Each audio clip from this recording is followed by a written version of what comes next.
থাকবে। সাধারণ লোক যদি নিজের ভোট নিজে দেয়, মমতা ব্যানার্জি ভোটে ভোকাট্টা। চন্দ্রিমা ভট্টাচার্য আজকে গেছেন চোপড়া, রাজ্যপালও রাত্রিবেলা যেতে পারেন এমনটাই খবর।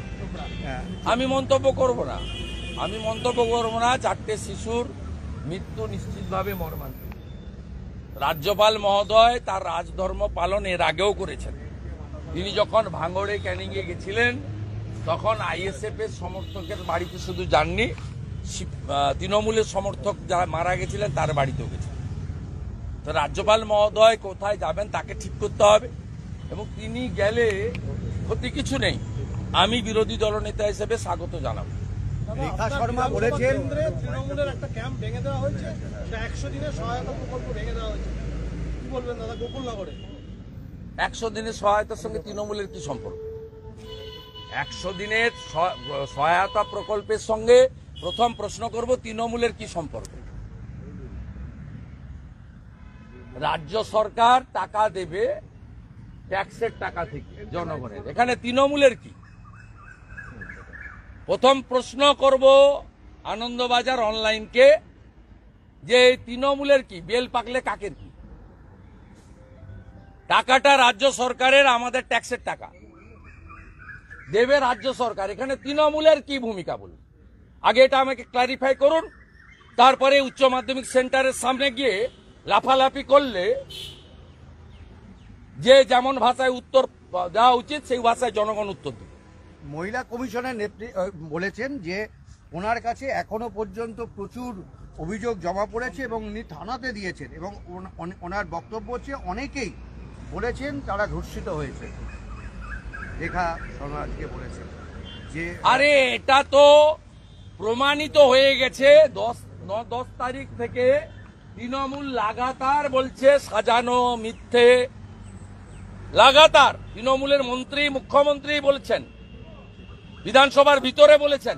তাহলে পরশুদিনকে এফআইআর করিয়ে, পরশুদিনের আগের দিন উত্তম সর্দারকে এফআইআর করিয়ে ট্যাগ করেছে। শিবু হাজরাকে অ্যারেস্ট করলে gang রেপের FIR.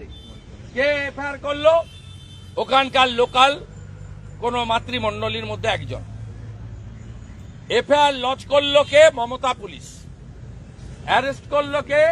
Mamata police. Arrest হলো কে? ব্লক তৃণমূলের সভাপতি। তাহলে যারা 9 তারিখ থেকে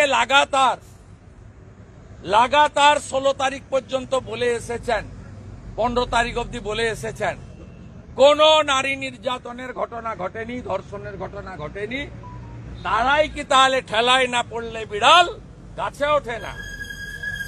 তো প্রমাণিত হয়ে গেছে, তৃণমূলই প্রমাণ করেছে যে ওখানে গ্যাং রেপ হয়েছে। একজন মহিলার সাথে হয়েছে কি 20 জনের সঙ্গে হয়েছে বা 200 জনের সঙ্গে হয়েছে, ওটা তো তদন্ত সাপেক্ষ। এবং আমি এখনো মনে করি মমতার পুলিশ রাজীব কুমারের পরিচালনায় কখনো নিরপেক্ষ তদন্ত হতে পারে না। সেন্ট্রাল ব্যুরো অব ইনভেস্টিগেশনকে দিয়ে যদি তদন্ত করা যায় তাহলেই কেবলমাত্র এর পার্মানেন্ট সলিউশন হতে পারে। হাঁসখালির গুন্ডাগুলো, তৃণমূলের উপপ্রধানের ছেলে যেমন জেলে আছে, রামপুরহাটের মুসলিম মহিলাদের পোড়ানোগুলো যেমন জেলে আছে, চার্জশিটেড হয়েছে, কনভিকশন হবে, ক্যাপিটাল পানিশমেন্টও হবে, ঠিক একইভাবে এক্ষেত্রেও যদি সিবিআই ইনভেস্টিগেশন হয় তাহলেই একমাত্র এর দৃষ্টান্তমূলক পানিশমেন্ট, এবং অন্য কেউ এই ধরনের কাজ করার ক্ষেত্রে ভীত আতঙ্কিত হয়ে করবে। আজকে পাট্টাবিলি হয়েছে সন্দেশখালীতে, আজকে প্রচুর পাট্টাবিলি হয়েছে, এবং তৃণমূলের নেতারা দাঁড়িয়েই বলছে আপনারা তৃণমূলে আসুন। এটা তো আগেই, এটা তো ড্যামেজ রিপেয়ারিং এর জন্য করছে। উত্তম সর্দার জেলে, শিবু হাজরা জেলে, এখন মহেশ্বর সর্দারকে নামানো হয়েছে। কোন টোটকায় মমতা ব্যানার্জি কাজ করবে না, কোন টোটকায় কাজ করবে না। আগামীকাল দেখা হবে সন্দেশখালীতে। দাদা দাদা আমি